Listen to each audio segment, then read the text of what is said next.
Hello, Money Queens and listeners. Welcome to Women Behind the Millions. Let's meet the women behind the millionaires, the women supporting, guiding, celebrating women with their wealth. You will hear from women millionaires, how they got there, what they wish they had known, what got them to be a millionaire, the emotional side, the spiritual side, the practical side of wealth. You'll also get to meet the women behind the scenes helping make it happen. Let's dive into Women Behind the Millions. I am Jessica Weaver, your host, best-selling author of 3 books, wealth advisor, and founder of the Women's Wealth Boutique. Let's start meeting the women.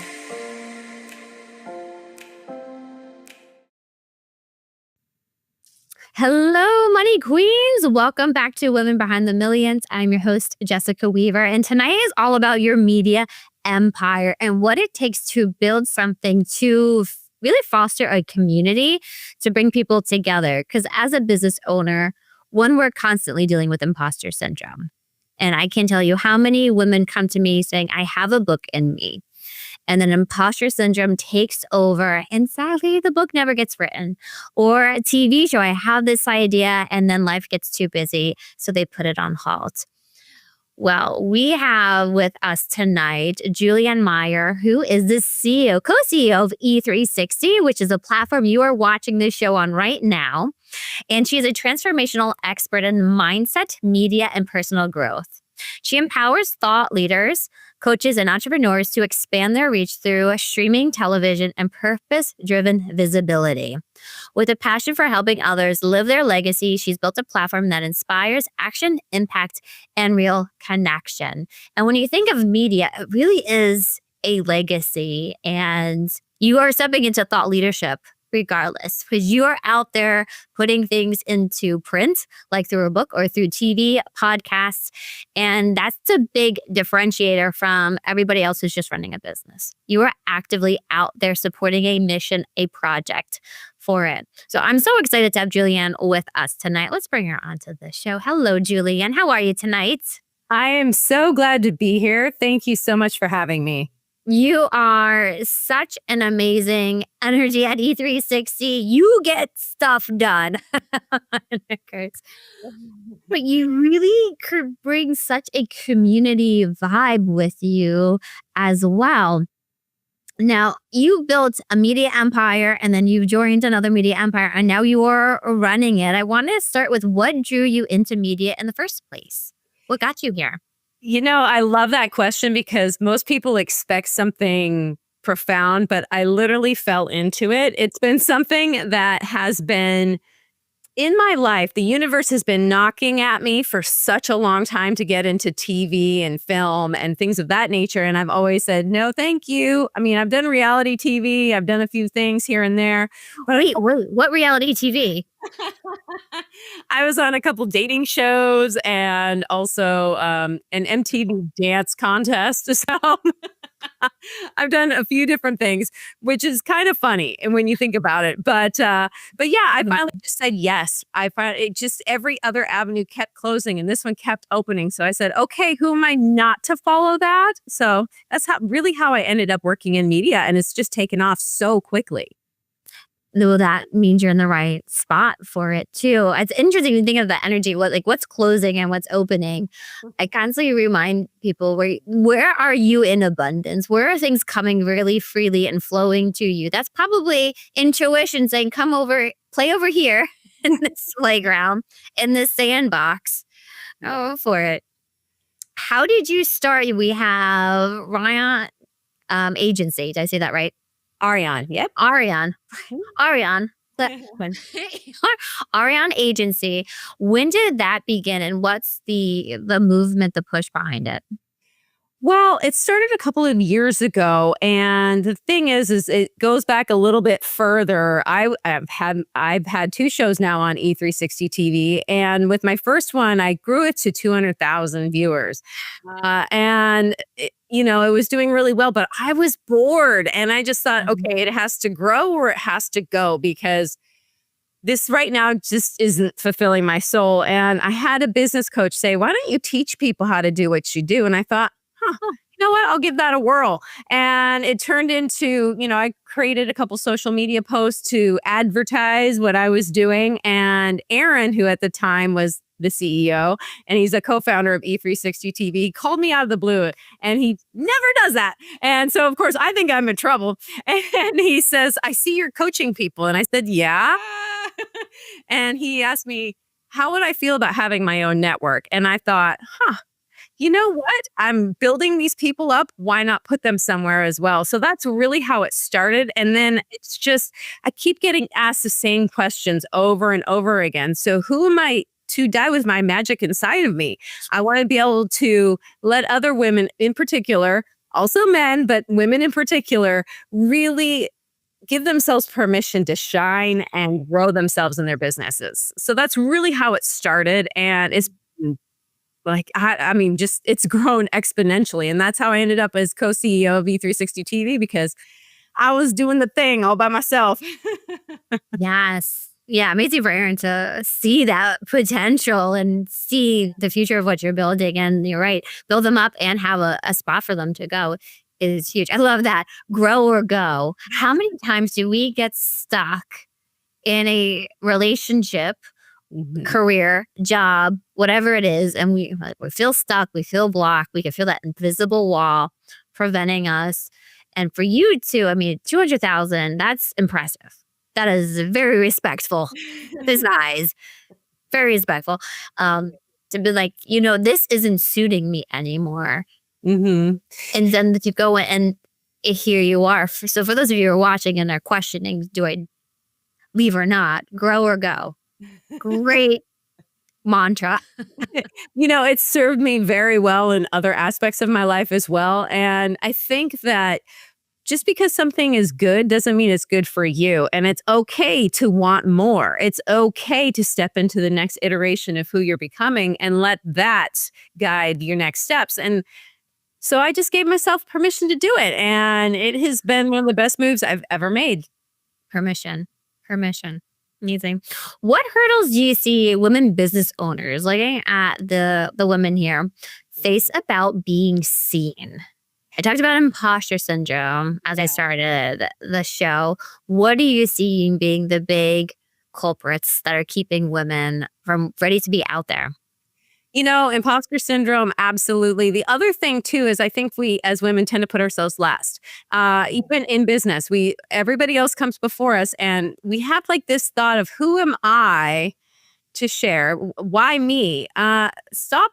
Start asking yourself better questions. Why not me? What do I have to offer? Just because something becomes simple for you does not mean that it is easy for everyone else. And you just have no idea who you're going to be affecting in a positive way by standing up and showing up. And when you turn it into something that is not about you, it's about what seeds you're planting in other people. It makes it so much easier to get in front of that camera, to get in front of the computer, to write your book, all the things that we tend to be afraid of. But, I just think that we just don't think of ourselves as important enough. Like if you think about what's important to you, at what point in the list do you come onto that? And, ultimately, there's people that love us and there's people that are going to love us. And why wouldn't we share who we are? It's scary. That's the other part. It's very scary. It can be because it's not easy being vulnerable in front of a lot of people. But I got to tell you, everybody's rooting for you anyway. So why not go for it? Yeah, if they are, then who cares? Yeah. They're not your people. They're not your people. Exactly. Yes. That's what we're finding authors for our next Financial Trendsetters 3.0. And I love this project so much, bringing women in the financial industry together because we only make up about 20% of advisors. Julie Ann, that number hasn't changed in 3 decades. 30 years, we haven't had more women do it. So, part of our outreach piece of it. But what are the excuses? Imposter syndrome and then time. I don't have time to do it. And you're right. They're not prioritizing it. Exactly. Yeah. That's not prioritizing themselves and their story, right? Their story. We just had a call with some of the authors who already signed up. your story is such a privilege to hear. It is the motivator for people to take action. They're not going to take action from statistics or facts or surveys. That might help, but it's going to hearing a story that motivates them to get them going. And you're at the timing. And let's be honest, like when you're having a child and you're a business owner, there's never an ideal time to have a baby. There's never an ideal time to launch something. No. There's always going to be an excuse. Well, we should be doing that, or we're going to focus on here. But if you don't start, when will you? Exactly. Exactly. There's no better time than now. And I think too that we have this idea that we have to be perfect, but perfect is boring. Who wants to be friends with somebody who's perfect? Who wants to do business with somebody who's perfect? I don't. I want somebody who I can relate to, that I know I can trust, that is going to stand up for me, that even if they don't do things perfectly, which heaven forbid they should, that they're going to own it and we're going to move forward together. It's not about that. It's about the relationship too. So I think that that's really important to stop putting the pressure of perfection on ourselves. Yes. Yes. I just had the privilege of listening. One of the keynote speakers at a conference I was at, he was the former CEO of Harley Davidson, and he took them from bankruptcy to their IPO. And what did he keep saying? One, be the positive they, be the positive energy in their life, and humanize your business. Humanize it. And that to me is what media allows you to do. It allows you to connect with people through story, through being authentic, being vulnerable. And it's not putting, especially in finance, right? Once you hear a financial advisor, you meet one at a networking group, you put like a wall up. We know it. We get it. We've been there. They don't want to be sold to. But I feel like when you have podcasts, TV, books, you're able to humanize yourself, relate to them, and they're not put in this weird salesy position. So you're forging a relationship that's different from what they've experienced in the past with other advisors or people in sales if you're not an advisor. It's really true. When I lived in New York City, I used to do real estate. And I'm telling you, that is one of those other things. People are like, and I don't want to sell. But I started to bartend on the side because scared money doesn't make money. And I really wanted to take the pressure off myself. And I got to tell you, that opened up my business because as soon as so what do you do besides bartending? I'm a real estate agent. Oh, you are? And now that I'm a human, and they wanted to do business with me. So it really broke down those barriers that I was facing because I became a real person versus a real estate agent. So it really does matter. Yes. I feel like the whole event, right? You're a mixologist. You have people coming in for the open house. We have an amazing woman, Internet. Was a top realtor here in New Jersey, and she's writing the foreword for one of our new books. She nailed it. And she loves to cook. So this is a great example of what you're just talking about. She would cook for her open houses. And she would line out the door of the realtors because one, they wanted to taste her food. This is so good. And they got to see a beautiful house at the same time. But yeah, when you can add personality to your business, that is huge.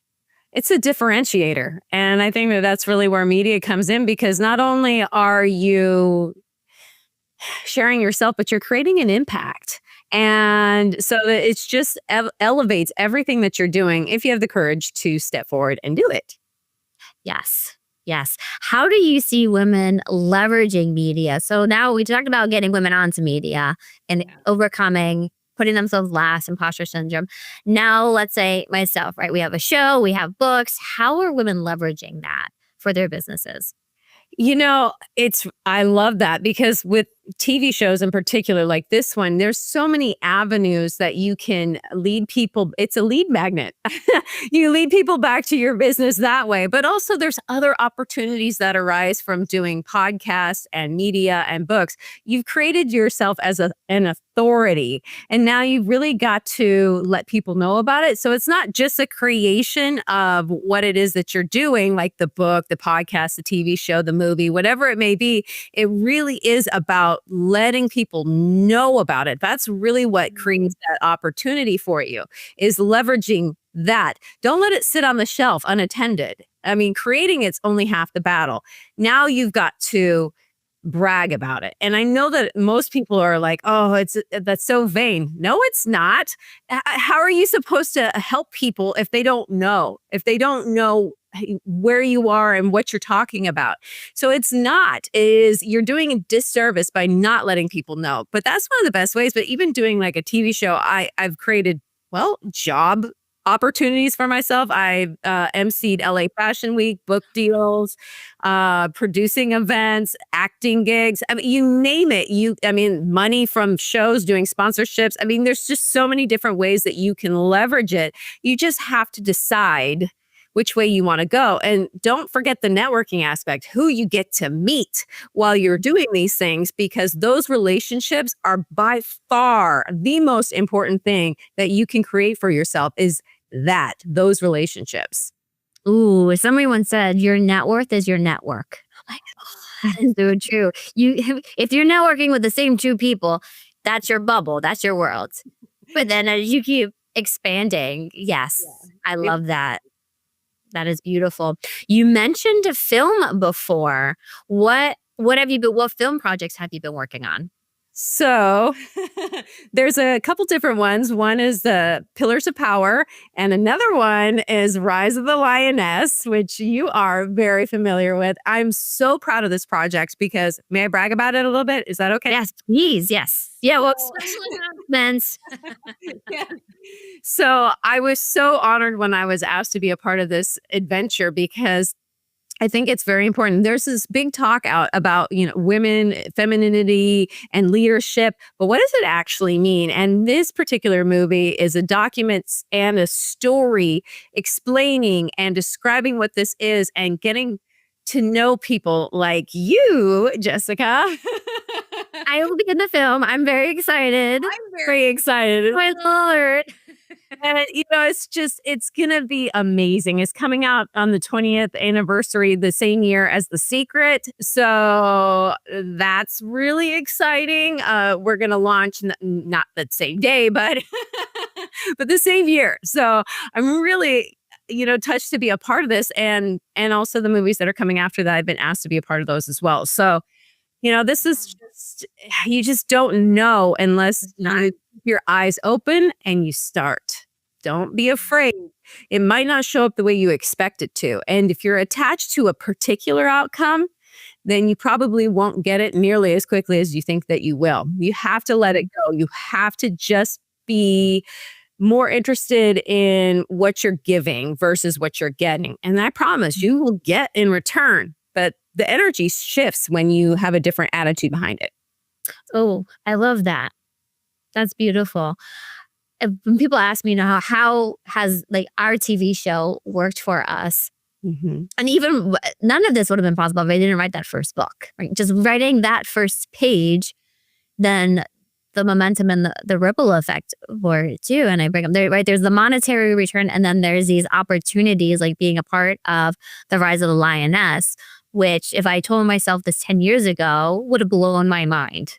Even thinking of it makes me emotional. And for you to be able to have these opportunities, to be able to bridge that. And how did it come about? It was from showing up consistently on E360 and having this show, to forging a relationship with you, Julie Ann, and then have networking. And that's where it came from. So you never know how it's going to come, when it's going to come, but exactly. And then when it does, it's like, oh, snowball, everything, that momentum. All of a sudden it's like, woo, I'm on fire.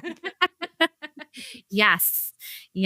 And this is the part of the show where we do our shout out to the Pink Fix shop. So anybody who comments on YouTube, thinking of all the social medias right now, on YouTube, you get entered into raffle to win one of our merch items. Let's take a look. Welcome to the Pink Fix shop, where rebels, trailblazers, and legacy builders find their voice in every sip, stitch, and page. From best-selling tees to manifesting mugs, every item is designed to spark conversation and celebrate your story.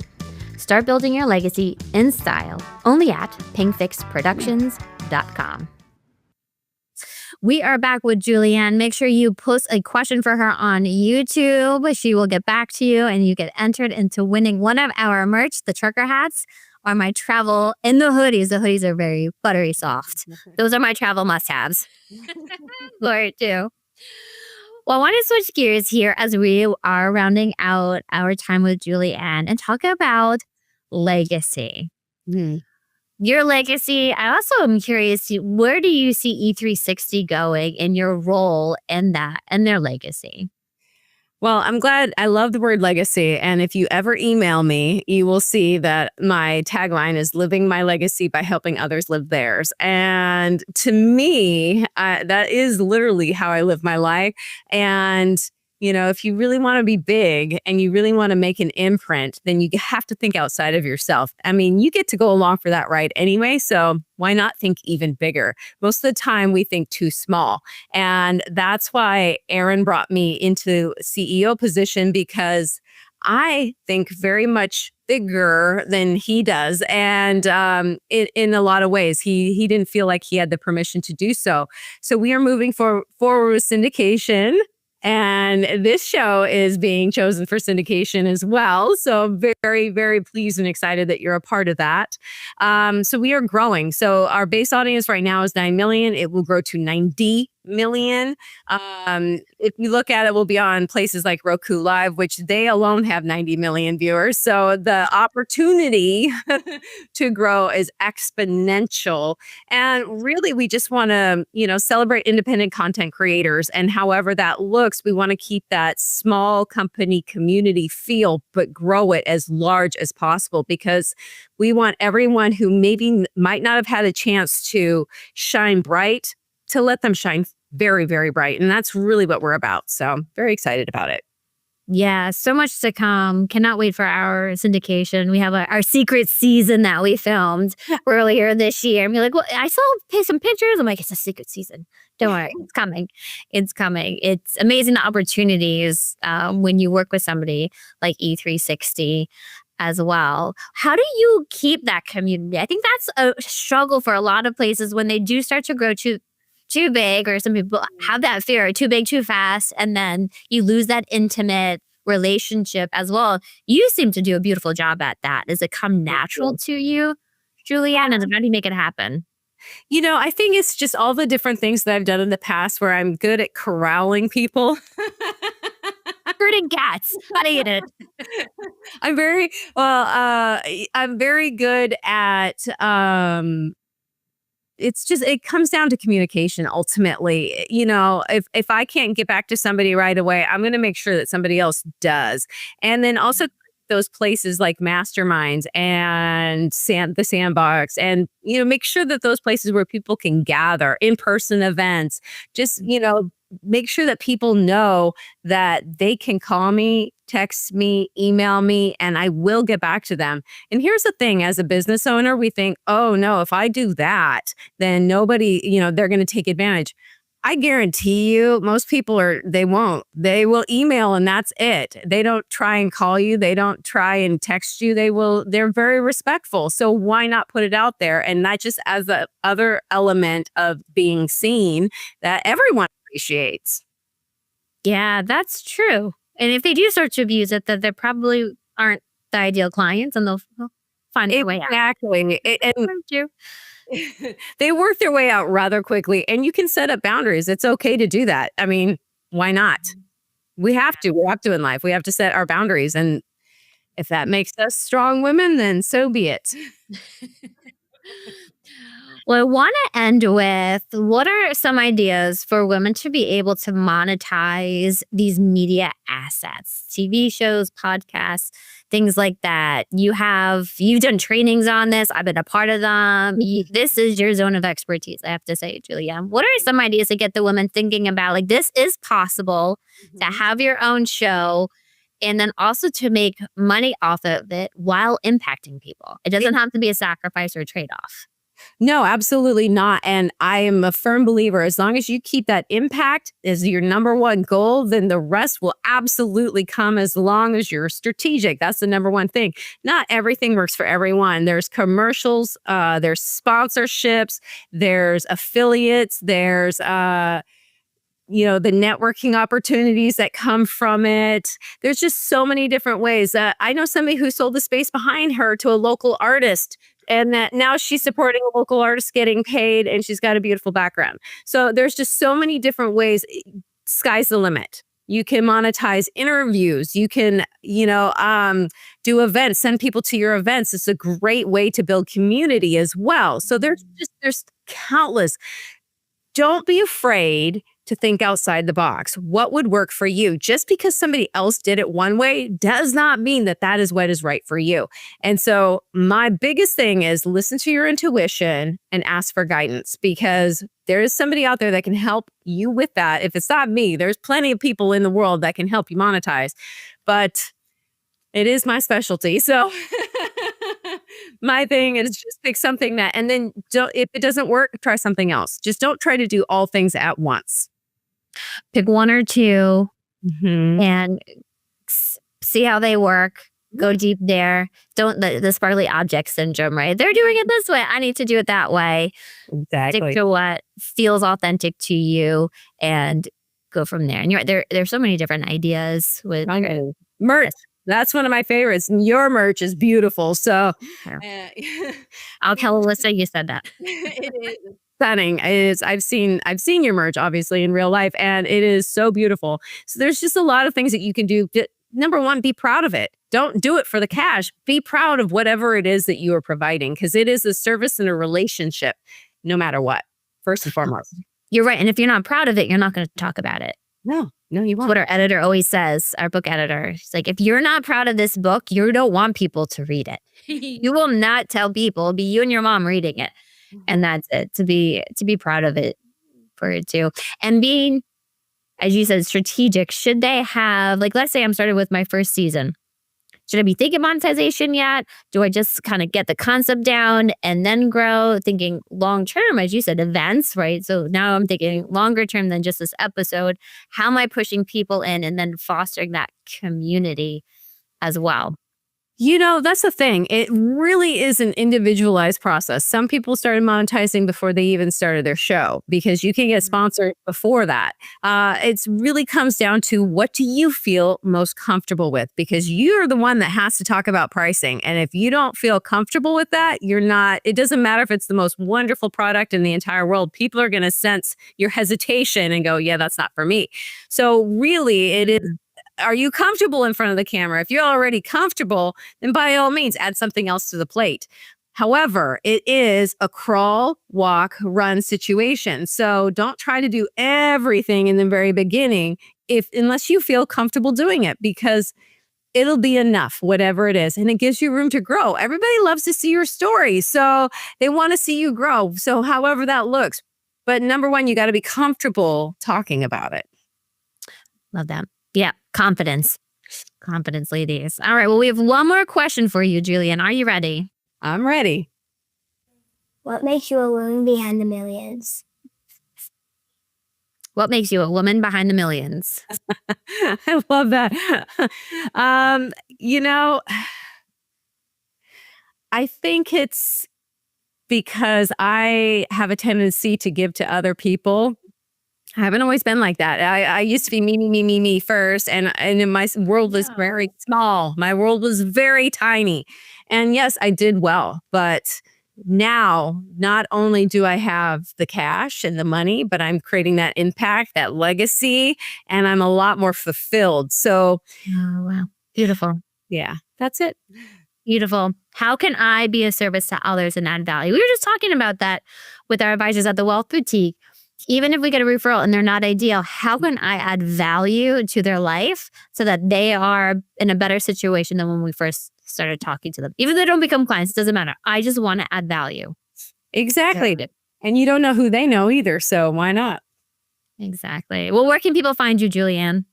E360tv.com. You can reach me on socials. And then also my email is julieann at e360tv.com. And we'll get all of those links for everybody watching, tuning in. Thank you, Julie Ann, so much for being here with us. Thank you. Thank you to all of our money queens and viewers, listeners, to tuning into another episode of Women Behind the Millions.